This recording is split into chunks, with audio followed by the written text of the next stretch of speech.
Waalaikumsalam warahmatullahi wabarakatuh. Selamat siang dan selamat sejahtera bagi kita semua. Puji kita panjatkan kepada Tuhan Yang Maha Esa atas karunia-Nya kita dapat berkumpul di sekolah tinggi pertahanan nasional tempatnya di ruangan 3186 pada hari Kamis tanggal 24 Juli 2025 dalam rangka seminar hasil penelitian yang dilakukan oleh saudara kita Yunus Kiki dengan judul penelitian alat pewarisan tanah dan analisis batasan dalam sistem paten ini.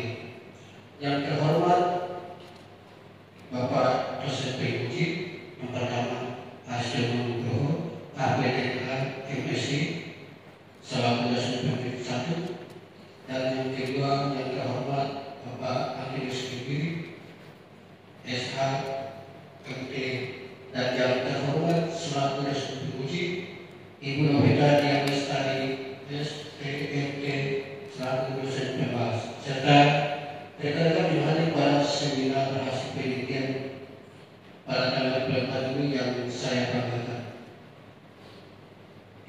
Adapun susunan acara seminar hasil penelitian akan dibagi menjadi dua sesi. Sesi pertama yaitu pemaparan seminar hasil penelitian oleh Taruna PUJ. Sesi kedua yaitu tanya jawab dari rekan-rekan Taruna. Sesi ketiga yaitu memberi tanggapan dari dosen pembahas dan tanggapan dari dosen pembimbing. Sesi yang terakhir yaitu pembacaan berita acara seminar hasil penelitian. Baiklah, kita mulai sesi yang pertama yaitu pemaparan seminar hasil penelitian kepada saudara kita Yunus Kiki. Dipersilakan.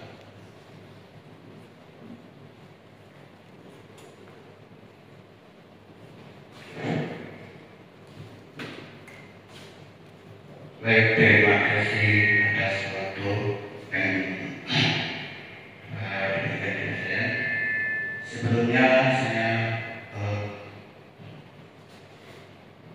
masuk mengumpulkan hasil seminar hasil penelitian saya. Assalamualaikum warahmatullahi wabarakatuh dan salam sejahtera bagi kita semua. Pada pagi ini Bapak Ibu dosen, terima kasih atas waktu dosen tadi berikan kepada saya di sini mengumpulkan hasil seminar penelitian saya. Pertama yang saya hormati Bapak dosen penguji saya yaitu Bapak Idon Nugroho yang saya hormati, dan kedua dosen musik guru. Kamu di situ Pak. Tadi. Ya. Ijazah.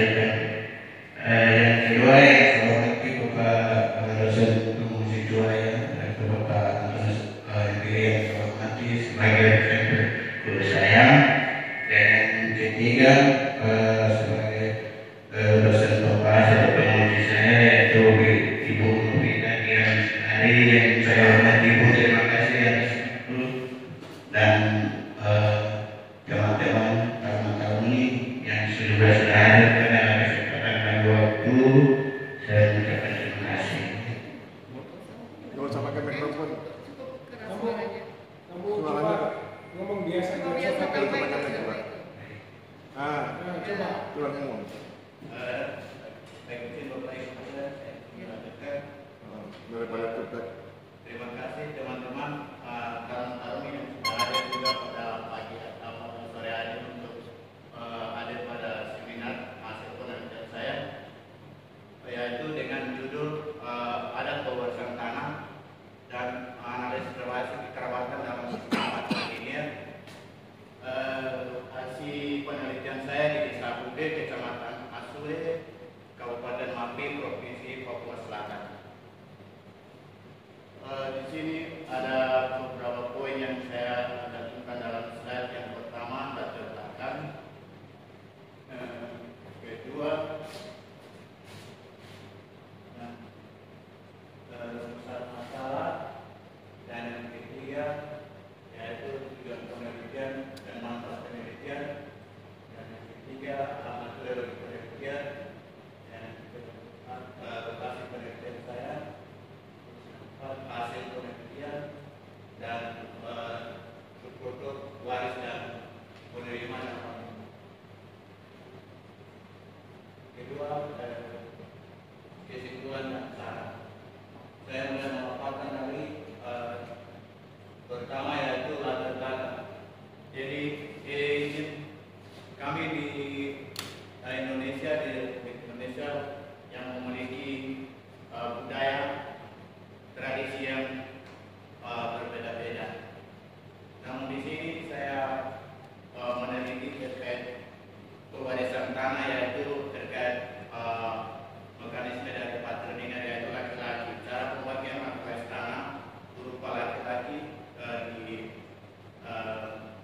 saya ingin meneliti terkait bagaimana laki-laki Batak ini membagikan tanah, terus bagaimana mereka mempertahankan budaya tradisi kami. Jadi saya ingin meneliti untuk masalah-masalah yang sering timbul. Saya ingin tahu apa kedorongan untuk memperbaiki budaya saya. Rumusan masalah di sini bagaimana praktek pewarisan pada suku Awiu di desa Amuge. Dua, bagaimana pengaturan waris bagi anak laki-laki dan perempuan pada suku Awiu di desa Amuge. Tiga, apa saja sengketa yang muncul dalam warisan. Bagaimana bentuk penyelesaiannya. Tujuan dan penelitian.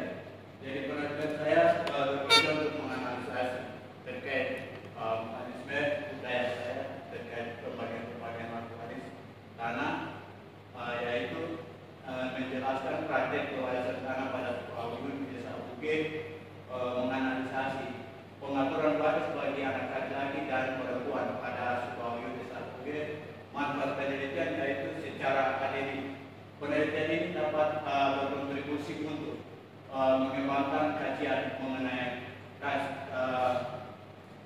struktural pada masyarakat kesukuan khususnya berkaitan dengan praktek hukum waris adat pada masyarakat Papua.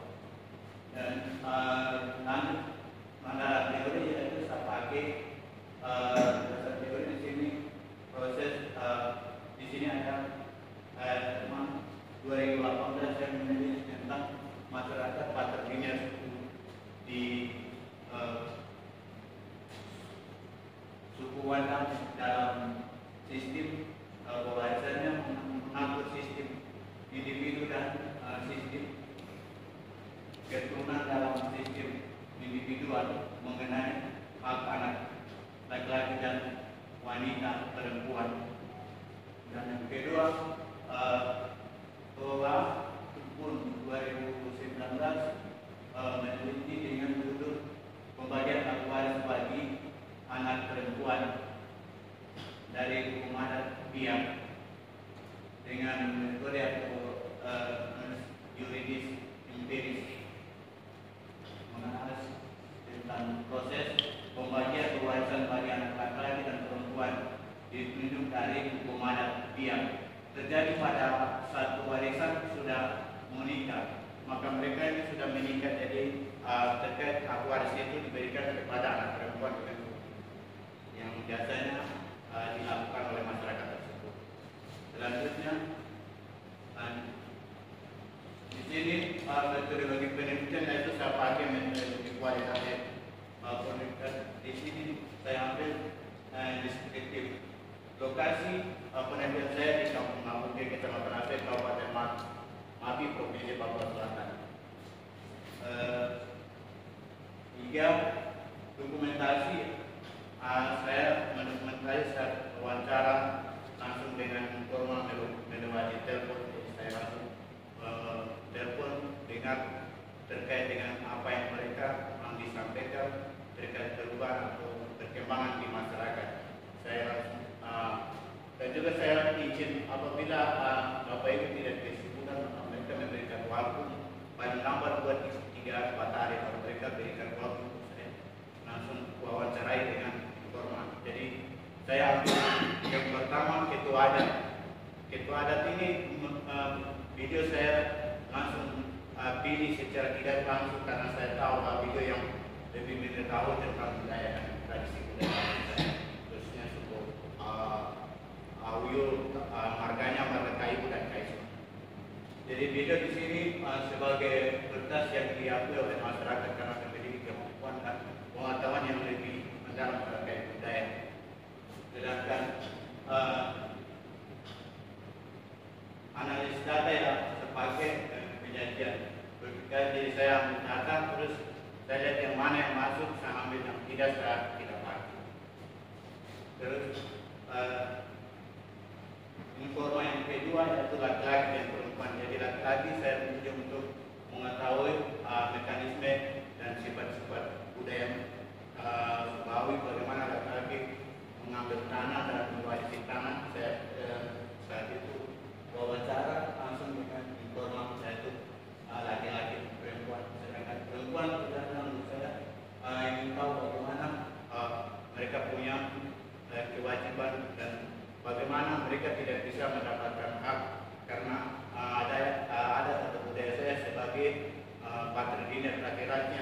lebih utama.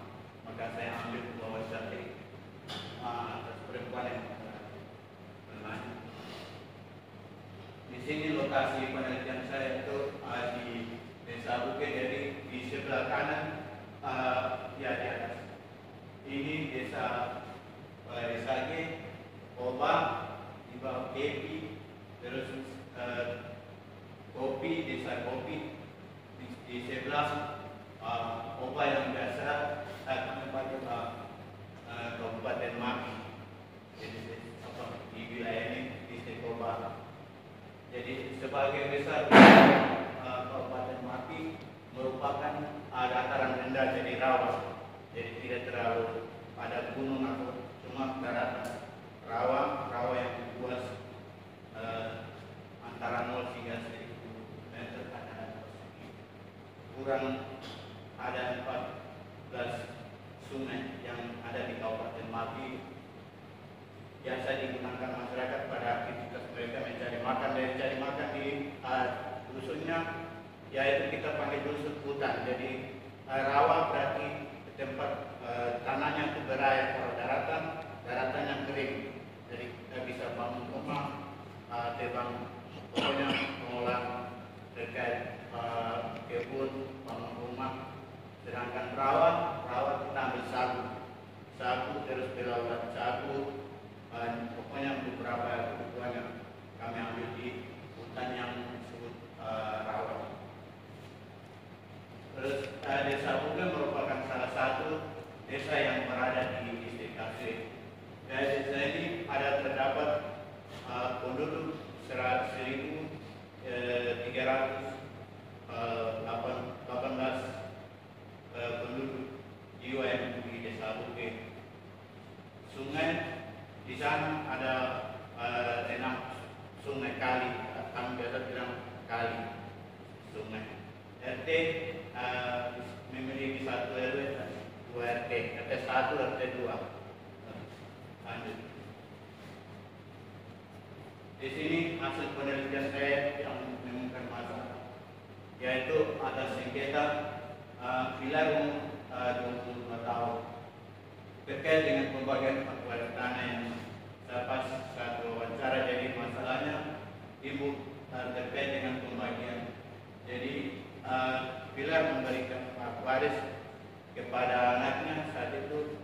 Dari anak yang kedua, anak bungsu tanah rumah. Jadi rumahnya ini menurut kakaknya tidak, dan karena secara budaya ada, kami harus anak pertama yang berat untuk menerima hak waris orang tua. Terus adiknya mempertahankan bahwa karena aturan dari orang tua, dan dari orang tua sudah melihat dari sisi pandang orang tua mungkin terhadap kebaikan atau dari anak yang kedua, maka diberikan rumah sebagai hak milik.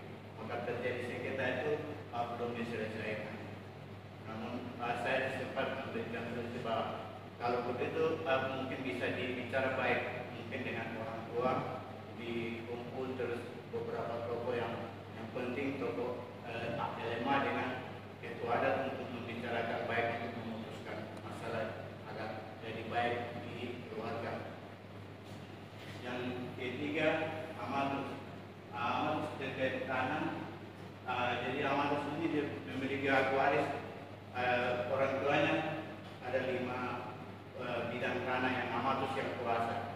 Terus adiknya dengan adiknya 2 ini tidak suka karena mereka saat masuk mengambil makan sagu dengan mungkin beberapa kebutuhan. Hari itu mereka masuk tapi dapat tidur dan dibilang bahwa karena kamu tidak berhak untuk masuk di rawa itu, maka terjadinya perselisihan antara dusun.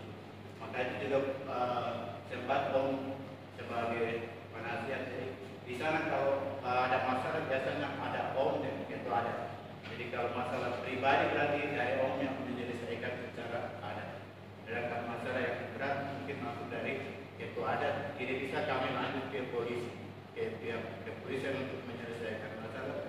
Biasanya dikasih surat sebagai pernyataan yang diberikan kepada si oknum BDN. Apabila terulang maka mungkin akan sesuai dengan aturan yang berlaku.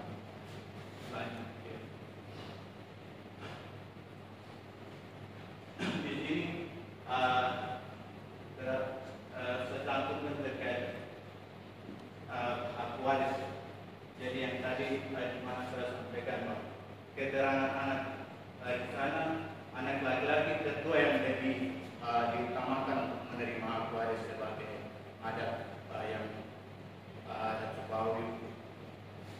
Kalau perempuan biasanya cuma sebatas hak pengolah, tapi tidak mewarisi, karena saat dia akan menikah dan akan keluar untuk meninggalkan keluarga dari ayah, maka mereka tidak selalu memberikan perempuan untuk hak sepenuhnya untuk mewarisi tanah atau hal-hal yang terkait dengan hak orang tua tidak biasa dilakukan. Di sini terkait pimpinan, jadi di sana pimpinan adat yaitu yang biasa pakai ketua adat.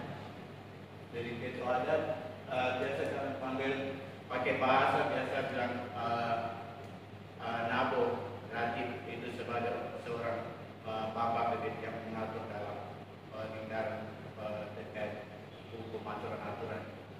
Terus jadi harus hak atau warisan anak laki-laki. Di sini kepala suku berarti lema dan ketua adat. Memutuskan masalah berarti kita biasa adakan lema dan ketua adat. Terkait dengan kesimpulan yang saya ambil, ya kesimpulan dan saran, ya, sistem pewarisan antara tanah di suku Ayu berbasis patrilineal, jadi laki-laki yang jadi mengatur tentang hak waris.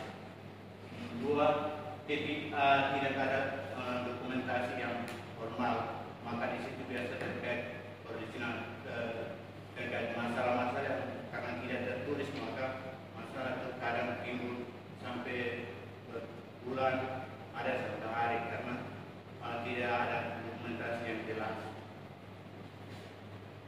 Terus tiga, saya juga masukkan dalam kesimpulan bahwa perlu kebijakan formal atau hukum yang jelas dan membangun hukum adat yang lebih baik lagi.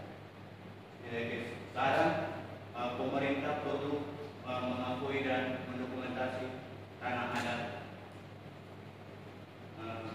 nampilan untuk lebih memahami tentang budaya masyarakat dan lebih ada hukum yang lebih baik untuk mengatur tentang budaya hak waris terkait patrilineal. Terima kasih Bapak Ibu, mungkin hasil presentasi penelitian saya di sini. Saya terbuka untuk bisa mendapatkan saran dan kritik dari Bapak Ibu dosen.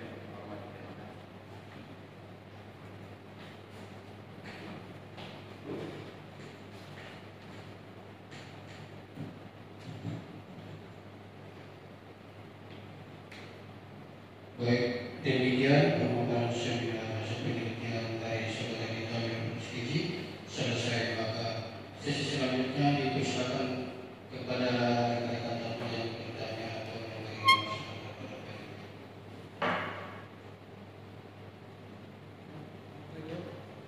Sesi selanjutnya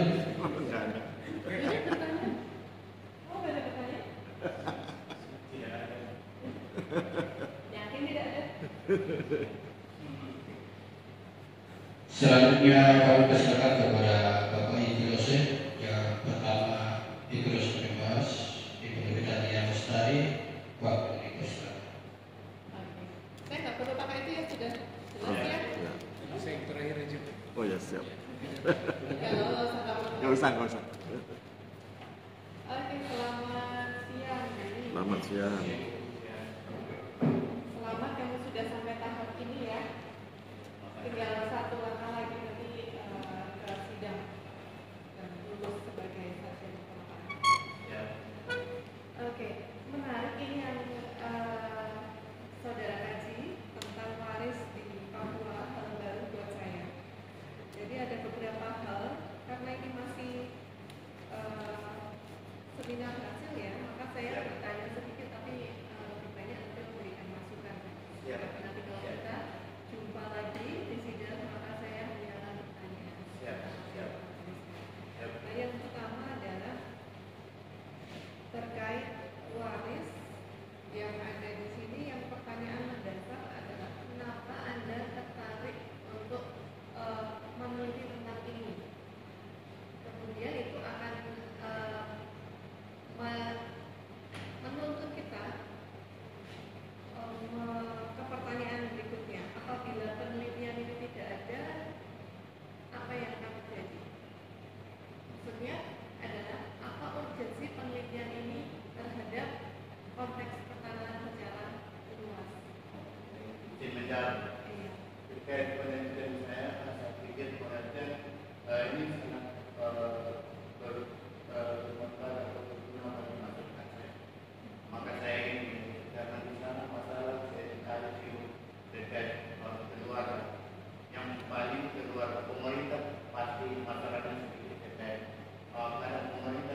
maret digusur rawan. Mereka ambil sabu dari makanya mereka setiap hari tidak ada di kampung. Mereka mungkin berbulan-bulan di hutan rawa. Jadi kampung mungkin ada pesta mereka sempat 2 hari paling tinggi 1 minggu, terus mereka balik lagi ke hutan. Maka kadang pembagian hak waris tanah tidak terlalu sejalan dengan budaya tradisi saya. Maka saya ingin tahu masalahnya kenapa, agar saya bisa memberikan masukan sebagai informasi untuk memperbaiki budaya. Jadi apakah yang diwariskan itu tanah yang di kampung atau yang di rawa? Biasanya tanah ada 2 jenis tanah. Tanahnya ada rawa dengan daratan. Jadi mereka memberikan dasar di luar kampung dengan ada juga yang mereka buat sifat cuma beda. Mereka buat sawah kecilan ukuran mungkin 15 sampai 17 3 beda untuk mereka tanam sayur biasa bersinggung tadi dengan beberapa kebutuhan masyarakat. Jadi di kampung biasa mereka memberikan misalnya ada tanah yang dari kampung, ada kita berhubungan dengan di luar dari kampung. Oh, jadi memang ada 2 yang diwariskan. Apakah itu menjelaskan bahwa ketika tadi di tayangan dikatakan bahwa ketika diwariskan si sulung mendapatkan tanah, kemudian yang bungsu mendapatkan rumah. Apakah itu maksudnya kalau yang sulung mendapatkan rawa, yang bungsu mendapatkan yang di kampung? Sesuai dengan mereka punya sosial kebaikan ke orang tua, maka orang tua akan melihat kebaikan dari anak-anak, maka mereka akan memberikan sesuai dengan yang mereka ada ke anak-anak. Terkait dengan misalnya perempuan atau laki-laki yang baik sama orang tua selalu jaga, dikasih kasihkan. Lalu bagaimana kontranya dengan patrilineal tadi yang hanya anak laki-laki yang mendapatkan? Iya, karena kalau biasanya laki-laki dapat karena secara budaya saya laki-laki itu menjaga marga dan menjaga nenek moyang dulu. Jadi dia yang berhak untuk menerima segala hasil atau bagian orang tua laki-laki yang diutamakan. Dan biasanya dilihat dari sisi orang tua menilai terkait kebaikan atau terkait mental sama anak-anak, maka diberikan mungkin dibijakan dari orang tua. Tapi budaya ada saya aturan laki-laki. Demikian, apakah bisa saya katakan bahwa sebenarnya ini penelitian ini hadir untuk memberikan masukan perubahan terhadap aturan adat yang secara aku memberikan warisan terhadap anak laki-laki, sedangkan pada saat ini sudah mulai bergeser bahwa pemberian tidak hanya untuk anak laki-laki, tetapi anak yang berbuat baik terhadap orang tua, tidak memandang gender laki-laki atau perempuan, seperti itu. Iya. Kalau begitu hal itu perlu ditegaskan di sini ya. Jadi intinya adalah terjadinya shifting ya, perubahan dari adat ke implementasi waris saat ini. Kalau adatnya patrilineal kemudian mulai berganti ke non patrilineal. Nah, bagaimana menyikapinya ini adalah hal yang mau ditarik di penelitian ini. Itu perlu dijelaskan. Nah, ketika dijelaskan, sekarang rumusan masalahnya terbagi menjadi 3. Bagaimana praktik waris suku Awiyu yang pertama, yang kedua bagaimana pengaturan waris di suku Awiyu. Masukan saya ini, kalau bagi saya ini bagaimana praktik waris sama pengaturan waris ini sama, kenapa tidak dijadikan satu? Karena dalam praktik itu pasti ada aturan yang diikuti, aturan lainnya. Jadi ketika kita praktek pasti kita akan ikut aturan. Jadi aturan ada di dalam praktek. Dan menurut saya masukan untuk masalah ini dijadikan satu saja, yang 1 dan 2. Otomatis kalau kita bicara praktek kita akan bicara aturannya. Seperti itu. Kemudian yang kedua adalah sengketa yang muncul. Nah, tapi kalau latar belakangnya agak sedikit dirombak ya, seperti tadi kita pembicaraan tadi, ternyata kan permasalahannya adalah perubahan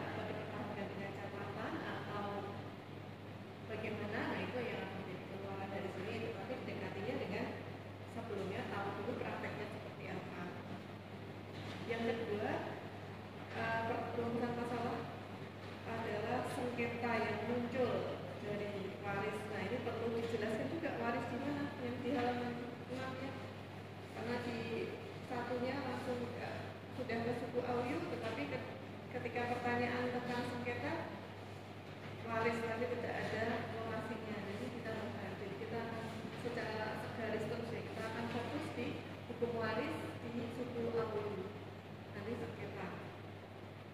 Nah, saya itu yang masukannya. Kemudian untuk mencapai kesegarisan, maka nanti di belakang juga harus sama, karena masalah penelitian ini adalah kita pengen tahu bagaimana prakteknya dan kita pengen tahu apa saja sengketa yang muncul dari praktek tersebut. Nah, ini dimunculkan di belakang. Nah, ketika di belakang ada kesimpulan, akan lebih tajam jika bahasa kesimpulannya lebih pendek. Nah, di sini Anda di kesimpulan untuk satu bahasan praktek itu dengan 2 paragraf itu terlalu panjang. Langsung saja dengan 1 kalimat tajam. Ketika kita sudah mengupas tentang praktek waris di sana di suku Auyu, maka apa yang didapatkan dari praktek itu? Praktek waris di Auyu dulu seperti ini, sekarang seperti ini. Berarti 1 kalimat substratnya adalah prakteknya sudah mengalami perubahan signifikan dari yang ini menjadi yang ini. Seperti itu saja kalimat ini. Nah, bagaimana cara mengargumentasikan kalimat di kesimpulan itu? Ya, di dalamnya harus ada seperti apa sih contohnya, dulu seperti apa, sekarang seperti apa, kriteria apa sih sekarang yang bisa diberikan ketika akan mewariskan, kapan, kalau dulu diwariskan itu apa sih, sudah menikah ya, mulai diwariskan atau sudah orang tuanya meninggal? Biasanya terkait pembagian waris itu orang tua masih. Jadi sudah diwariskan ketika awal itu. Oke. Jadi ini menarik sekali. Yang tadi kesegarisannya, yang pertama latar belakang harus kuat, dicantumkan di pendahuluan. Kemudian tolong dirombak juga itu masalahnya, karena praktek dan aturan yang ada di dalam praktek dijadikan satu saja. Kemudian ketika masalah kedua yang ingin dirumuskan itu adalah tentang sengketa, maka nanti di kesimpulan juga 1 bicara tentang prakteknya bagaimana, 2 bicara sengketanya seperti apa. Nah, ketika kita bicara sengketa, menurut saya dari dalam ini perlu didetailkan lagi, karena tadi ada banyak bisa didetailkan, karena dari pemaparan tadi banyak yang bisa digali lagi. Seperti 1, kriteria ketika akan menentukan saat ini implementasi waris saat ini, ketika akan menentukan siapa yang berhak mendapatkan waris tanah itu. Kriterianya seperti apa? Kalau dulu kan sudah pasti anak laki-laki. Nah, kalau misalnya anak laki-lakinya ada banyak, yang mana dulu yang dikasih? Seperti apa porsinya? Kalau mungkin dulu tidak, dulu seperti apa, sekarang seperti apa? Jadi menurut saya sih harus jelas dulu seperti apa, sekarang seperti apa, baru nanti kita akan serta-merta mengetahui titik muncul masalah bisa di mana. Jadi itu kriteria untuk menentukan siapa yang harus mewarisi. Kalau dulu langsung laki-laki, kalau sekarang bisa perempuan dengan kriteria A, B, C, yang paling baik, yang paling mengerti, yang paling paham, yang paling apa. Oke, pahamkan. Kemudian lebih jeli lagi, misalnya yang tadi itu ada yang mendapat tanah, ada yang mendapat rumah. Nah, bagaimana jika rumah itu di atas tanah? Apakah rumah satu kesatuan dengan tanah atau tidak? Ada yang rawa, ada yang di kampung. Itu bagaimana untuk membaginya? Itu juga bisa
Oke, mungkin itu dari saya saja. Jadi yang pertama latar belakang, yang kedua masalah, yang ketiga adalah kesegarisan antara depan dan belakang. Jadi kalau depannya bilang masalahnya ada dua, di belakang kesimpulannya juga ada dua, dan kesimpulannya tidak perlu panjang-panjang. Langsung kalimat substraksinya saja, intinya, esensinya itu apa yang mau dibicarakan. Demikian dari saya.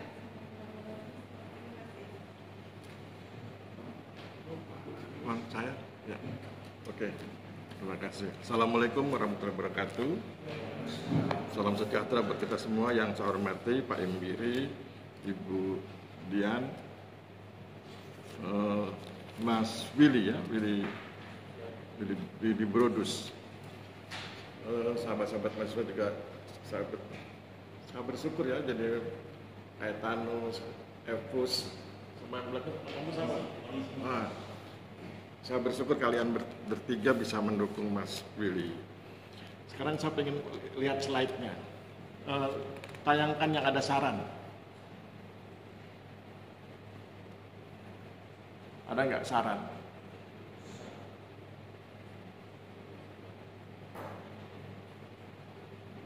Ayo, slide keberapa saran?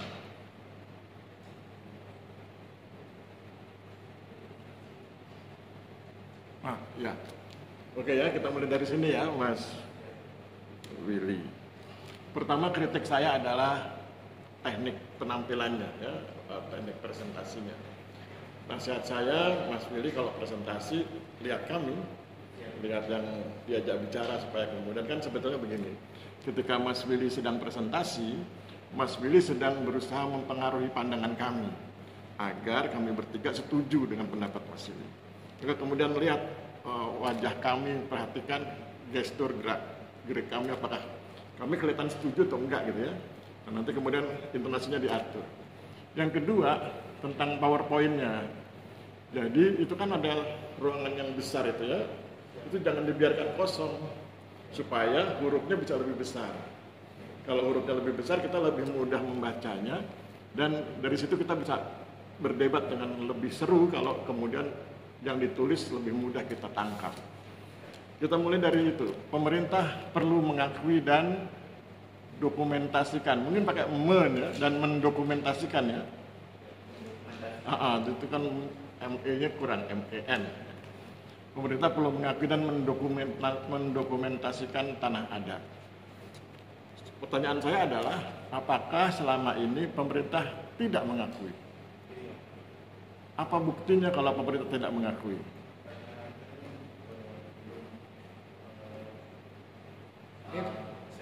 Lu jawab lihat di sini. Iya. Apa buktinya tidak mengakui?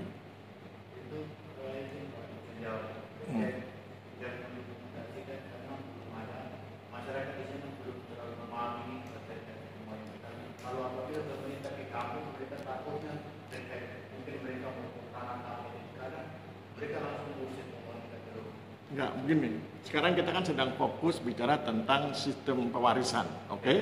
Kita tidak bicara hal teknis dulu, kita tidak bicara hal teknis tentang pengukuran dan lain sebagainya. Kita masih bicara konsep nih, sistem pewarisan. Mas Willy kasih saran pemerintah perlu mengakui. Karena ada saran seperti itu, maka kan saya jadi curiga ini sebagai peneliti. Apakah selama ini pemerintah tidak mengakui? Kemudian tadi Mas Willy bilang, ya Pak, pemerintah tidak mengakui. Pertanyaan berikutnya adalah, apa buktinya bahwa pemerintah tidak mengakui sistem pewarisan adat versi suku Awuyu? Apa buktinya?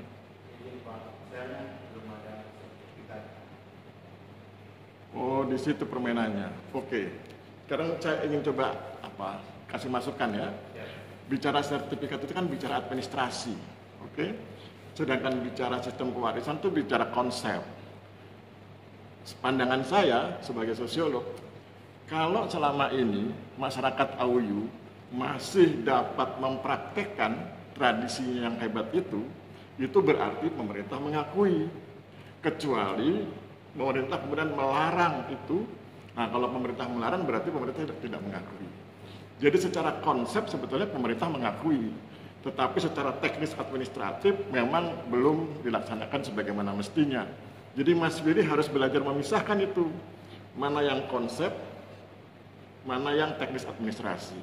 Sertifikat itu teknis administrasi. Kalau konsepnya sudah diakui, yang di bawahnya nanti menyusul, gitu ya. Oke, sekarang kita geser ke slide yang sebelumnya. Sebelum slide ini. Ayo slide keberapa? Ini slide keberapa? Nah, slide ke-10 apa? Ayo. Nanti kalau ujian begitu, kita bermain slide. Nggak mungkin itu. Slide yang sebelumnya Tinggal aja dari situ.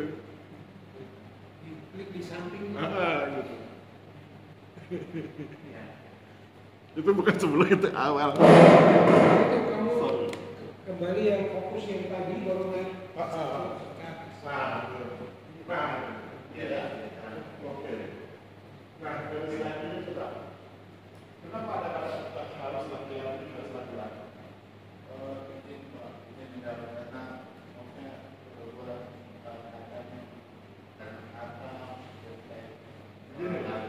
Ini kan sedang bicara, kita kamu jangan bisa lihat. Kan ini kan kita sedang bicara sosok tokoh figur ya. Itu pimpinan Anda, kepala suku.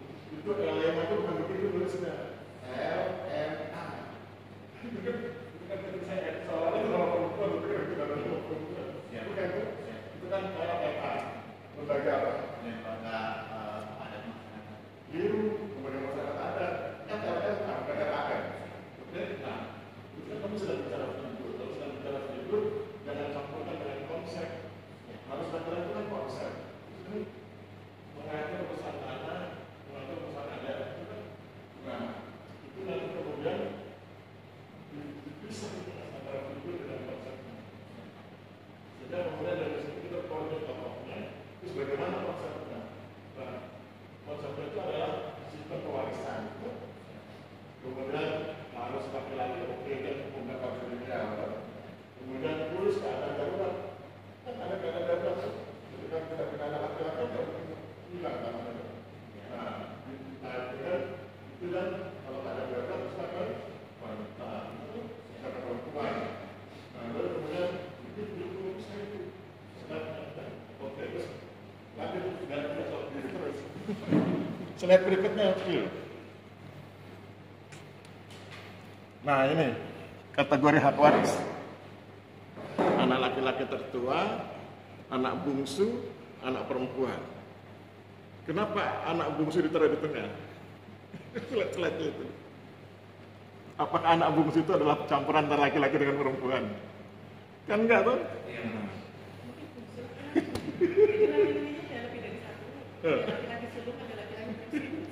Iya, jadi dibedakan. Apakah kamu sudah membedakan anak berdasarkan gender?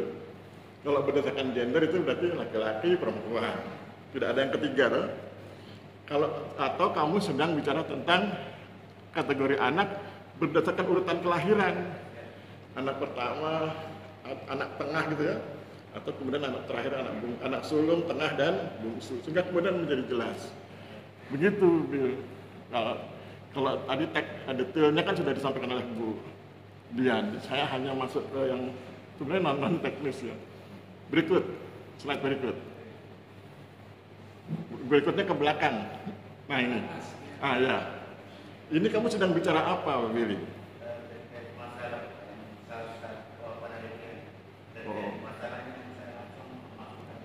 Jadi ini kan kamu sebetulnya sedang bicara tentang sebuah keluarga, toh? Ada sebuah keluarga, bapaknya namanya Pilar, ibunya namanya Amalia gitu toh. Punya anak berapa? 4 atau 5? Anaknya berapa itu? Terus anak, Inggil anak, Anita anak, Yulia anak, Vira anak juga tuh? Berarti berapa jumlahnya?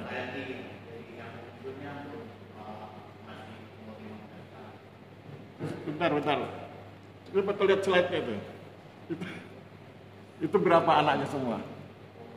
5 atau berapa? 5. Tadi kamu bilang 3 kenapa? Mungkin ada alasannya. Siap.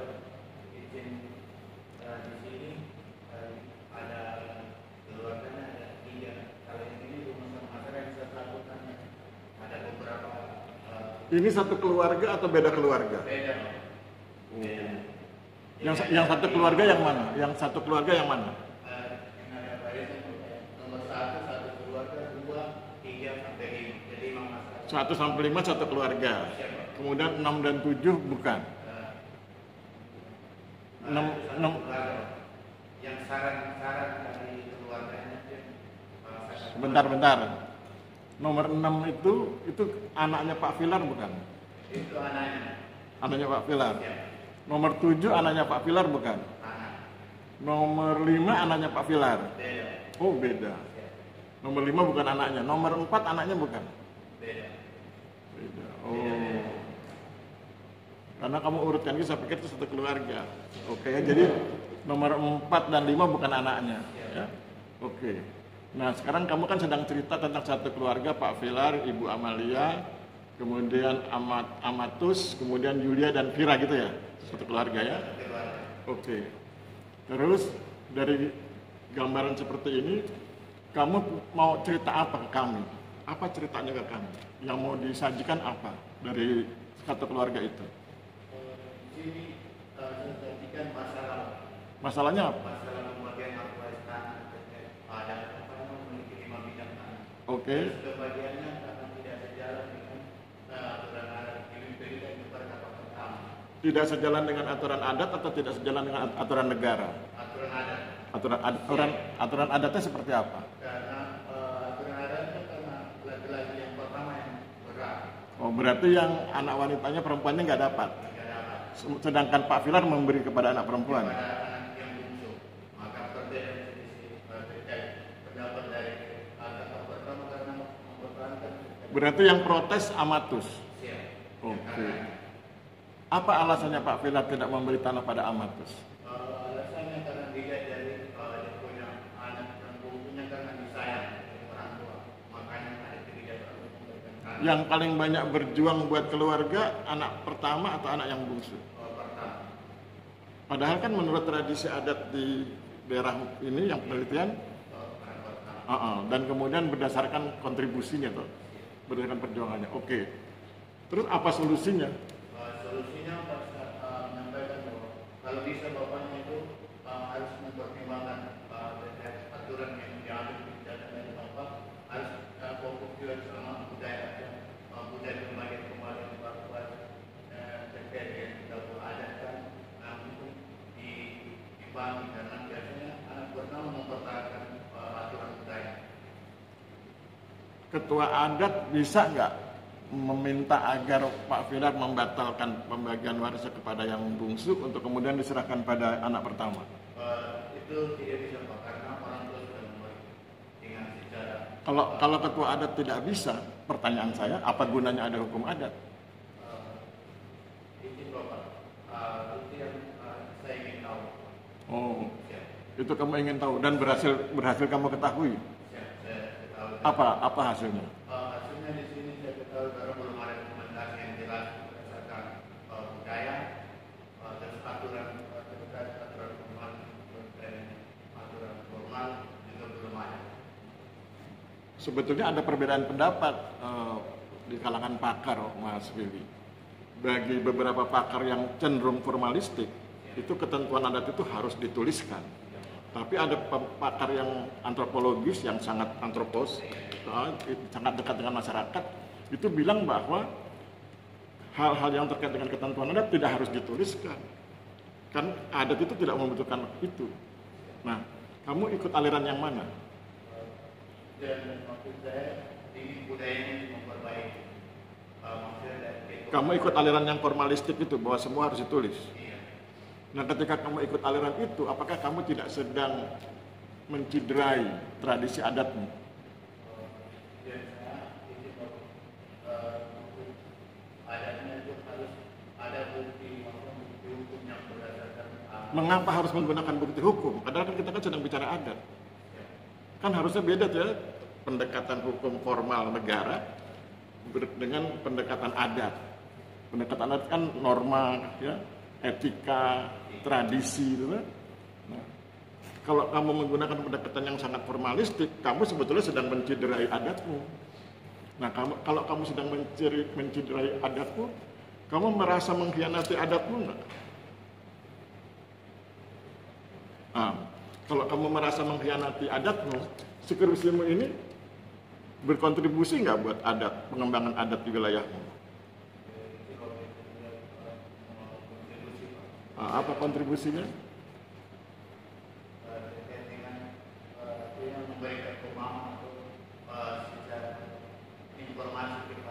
Ya, jadi nasihat saya sebagai sahabat, sebagai pembimbing, sebagai dosen, nasihat saya begitu. Jadi kalau kamu ingin membela sesuatu, pertama tentu kamu harus memilih ya, kamu ikut kelompok yang mana nih, karena ada beda kelompok.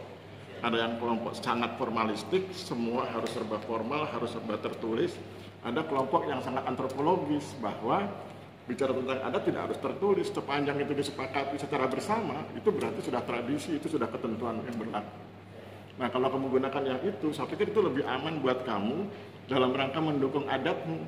Kalau kamu terlalu formalistik, kamu seolah-olah sedang membela negara dan mencederai adatmu. Kalau saya ngomong begitu, apa pendapatmu?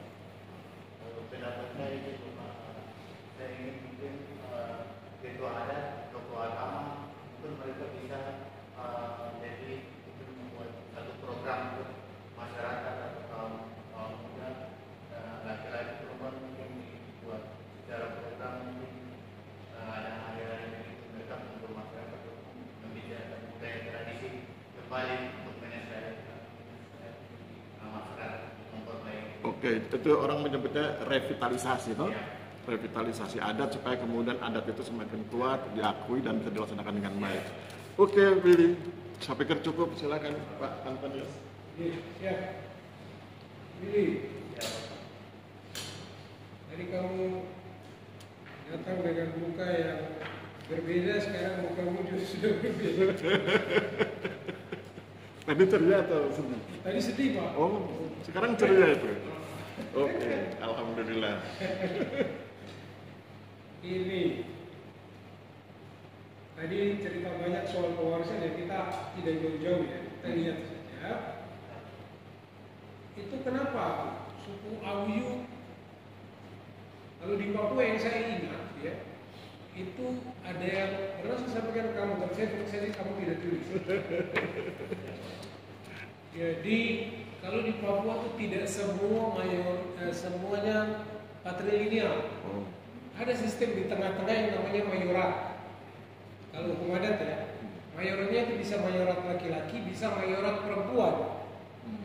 Jadi saya sambungan sama yang kamu ngomong tadi terkait dengan kalau kelakuannya baik, kalau dia berjasa, dia memelihara orang tua dan seterusnya, itu meskipun dia perempuan, itu semua warisan itu diserahkan sama dia. Karena dia mungkin juga bijaksana, sehingga dia bisa membagikan ke saudaranya yang lain. Ya, itu namanya mayorat perempuan. Ada mayorat laki-laki, seperti kamu bilang si sulung itulah mayorat. Artinya semuanya diserahkan kepada laki-laki yang sulung. Nah, tapi itu hak dia dapat itu, tapi kan dia punya kewajiban. Nah, kewajibannya apa? Kamu belum muat di situ. Kewajiban laki-laki Awyu yang menerima warisan dari orang tuanya itu apa? Itu seharusnya kan juga muncul di situ, ada hak, ada kewajiban. Apakah dia akan menjaga adat budayanya atau dia akan memelihara sanak saudaranya yang tidak dapat warisan? Itu kan bisa terjadi. Dan itu juga harus menurut saya harus kamu gali, ya. Nah, kemudian dia apa ya? Itu kan orang tua milihnya apa?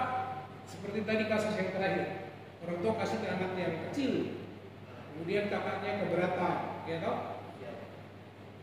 Itu ada kira-kira ada ini ya.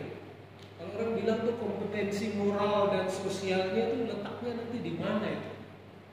Padahal kebiasaan kasih anak laki-laki, entah dia itu tukang mabok kan, entah dia itu apa kan, ya toh?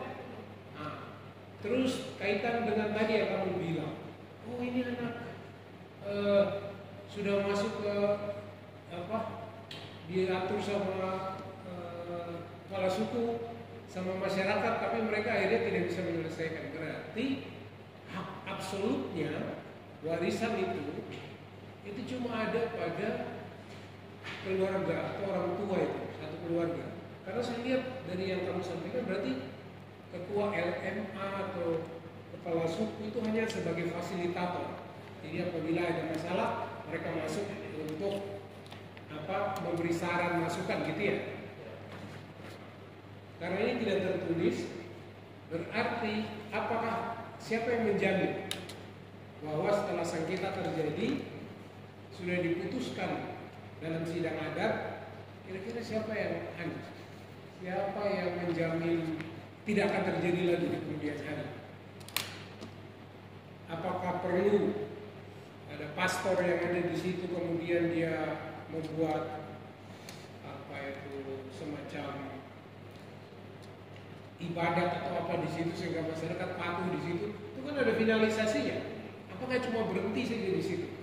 Ini menarik, tapi kamu belum sampai ke akhir dari bahasamu itu, ya. Nah, yang kedua, yang berikut satu lagi, kamu menyebutkan di dalam tulisanmu ini, nanti saya sudah coret-coret di sini. Kamu menuliskan di situ isinya ada yang hak adat yang sifatnya komunal, ada yang sifatnya privat, atau ya kira-kira kapan itu bisa jadi privat? Padahal tulisanmu banyak menyatakan bahwa ini komunal. Kapan dia jadi privat? Ketika apa peristiwa itu terjadi? Itu juga harus kamu buat, kamu masukkan di situ. Menurutmu pada saat mana dia menjadi privat?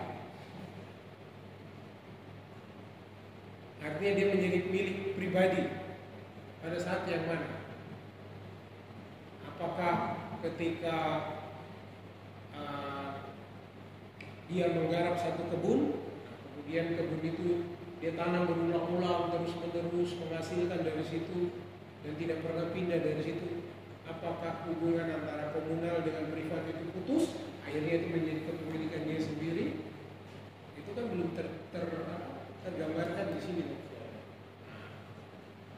Terus yang terakhir,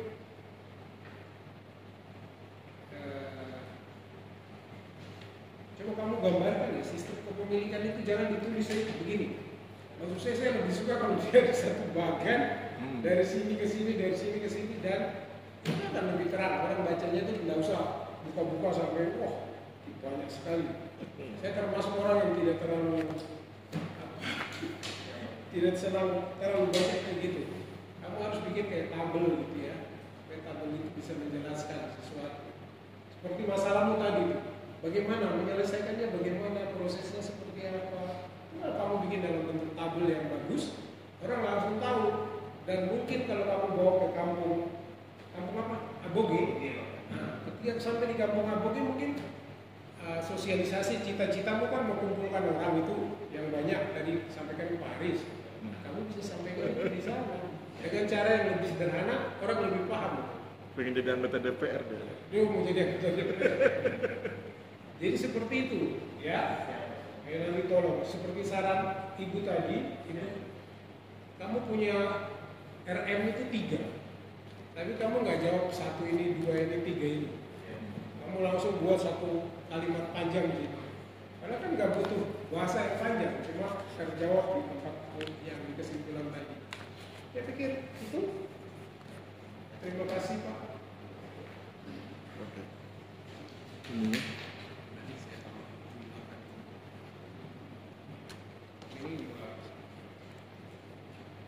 Tinggal masukkan nilai Pak, ini itu. Terima kasih atas masukan dari sebelum bisa dan sebelum kedua. Baik lagi kita telah sampai pada sesi terakhir, yaitu pembacaan berita acara hasil seminar penelitian kepada Bapak Ibu dosen. Dipersilakan. Oke. Sebelum saya bacakan berita acaranya, izinkan saya menasihati ya sebagai senior, sebagai orang yang lebih tua. Nasihat saya adalah Mas Willy harus lebih cermat, harus lebih rapih mengerjakan skripsinya, kemudian lebih percaya diri. Kenapa percaya diri Pak Ares? Karena berbekal percaya diri kamu bisa menyampaikan dengan jelas apa yang kamu ingin sampaikan. Dan kemudian kamu bisa lihat wajah kami, dan kamu bisa pengaruhi kami bertiga agar kemudian kami bilang setuju. Kan anggota DPR begitu ya. Kalau kamu ingin jadi anggota DPR, kamu harus buat rakyatmu bilang setuju. Saya setuju Pak Willy gitu ya. Nah, sekarang saya bacakan. Berita acara seminar hasil penelitian pada hari ini Kamis tanggal 24 Juli 2025 telah menempuh ujian seminar hasil penelitian nama Willy Brodus Kiji, nomor induk taruna 213039942. Kelasnya E. E-nya itu kelas atau bukan nilai lah. Oke. Terus kemudian kami bertiga sepakat bahwa kami bisa menerima naskahmu, tetapi kemudian kami perintahkan kamu untuk melakukan tahapan selanjutnya, yaitu perbaiki naskahmu. Kamu diberi waktu selama 1 minggu, perbaiki naskahmu supaya sesuai dengan jalan pikiran kami bertiga, Bu Dian, Pak Antonius Imbiri, saya. Kemudian hari ini kami sepakat memberi nilai berapa? Oke, ini kita sepakat memberi kamu nilai 80,166. Jadi nanti berbekal perjuanganmu mungkin angkanya bisa naik ya di ujian skripsi. Saya pikir demikian, saya kembalikan pada moderator. Terima kasih.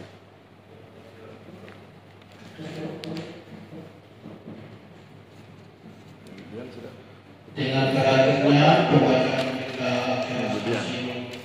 seminar penelitian pakar berani pulas, seminar hasil penelitian pada sore hari ini. Atas perhatiannya kami ucapkan terima kasih. Mohon maaf apabila ada kesalahan. Wassalamualaikum warahmatullahi wabarakatuh. Waalaikumsalam.